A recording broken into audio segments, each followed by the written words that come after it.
ان شاء الله يا ربي تكونوا بخير. معكم رحمه كالعاده من قناه ايرز بيوتي تيبس.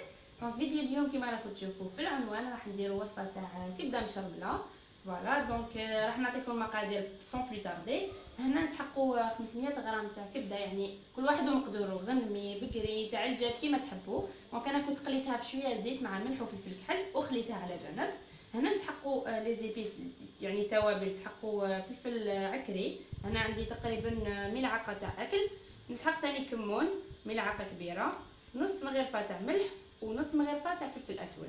بالنسبه للثوم هنا نسحق 6 سنات كبار، كما نعرفوا كامل الحاجه المشرمله كامل تحب الثوم والكمون. دونك هنا درت 6 سنات تاع ثوم كبار كنت غابيتهم، وزوج ملاعق تاع طوماطيش كونسونطري اللي هي طماطم مصبره. بالنسبه للماء هنا عندي ماشي نص مي حوالي فنجان تاع الماء، ماشي لازم يكون سخون، تقدروا ديروا من العين.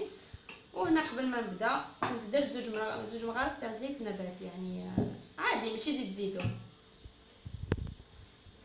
دونك اول حاجه نديرها البنات كما قلت لكم، هنا كنت درت زوج ملاعق تاع الزيت كبار، يعني بهذا الزيت، انا بهذه الملعقه اللي درت الزيت راح نزيد عليهم طماطم مصبره.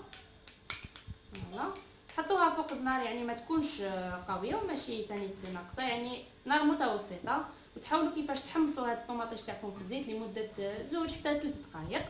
بعدها واش راح ندير؟ راح نضيف هاد الكميه تاع الماء اللي قلت لكم حوالي فنجان مع الثوم وتوابل، ونخليهم يتميجوا تاو، يعني تقريبا يغليو غليه زوج، ومن بعد نمرقوا بكاس تاع ماء.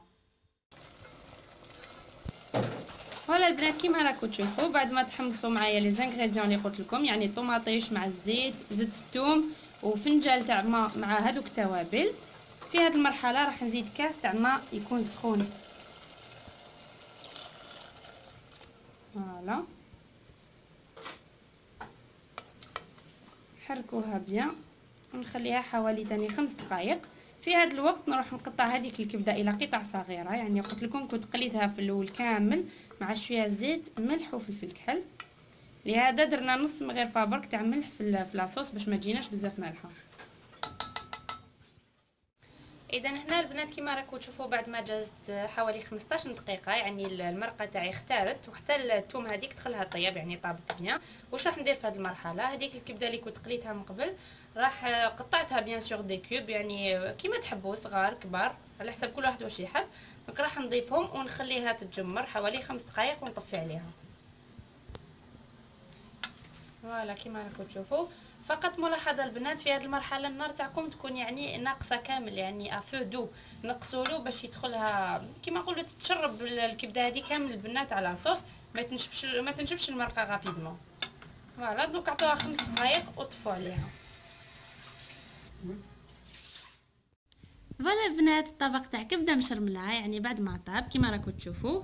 دونك راهو يعني هو يفور مازال وسخون.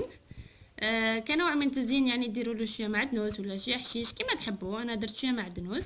فوالا دونك كاين واحد لاستيوس البنات، يعني كما نقولوا الوصفه الاصليه في الاخير يزيدوا لهم ملعقه كبيره تاع خل. حنا ما درتش الخل، يعني حنا ما نحبوش، ولكن كاين ناس بزاف يفضلوه. دونك هذيك ما نقولوا زدتها لكم زياده. واش بقى لي نقول لكم؟ تهلاو في روحتكم بزاف ان شاء الله الوصفه تكون عجبتكم. ما تنساوش ديروا لايك وسبسكرايب هكذا باش يوصلكم كامل لي نوتيفيكاسيون. نقول لكم صحه فطوركم ونتلاقاو في الفيديو الجاي. سلام.